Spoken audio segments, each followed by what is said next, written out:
Welcome to McPlum, simple solutions served daily. You start by confirming component ratings.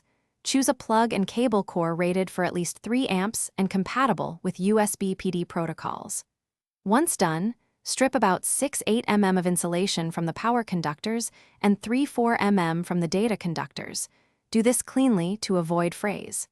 Make sure to keep the cable shield intact for EMI control, and tin each exposed conductor with solder and flux, so joints are reliable and fast to complete.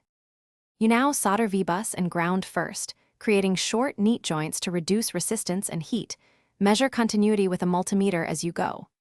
Once the power path is solid, implement the CC line, add the proper pull-down or resistor network to signal desired current, or use a small PD trigger module. This is why rated connectors and correct resistor values matter. Keep the data pairs undamaged if you want PD negotiation to work reliably, and check impedance when possible. You finish by insulating every exposed joint with appropriately sized heat shrink and adding a strain relief to prevent flex failures. Epoxy the connector base for extra durability if desired.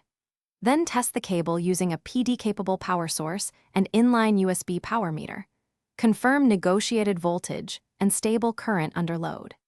If negotiation fails or readings fluctuate, recheck the CC resistor values and all solder joints. Do not use the cable with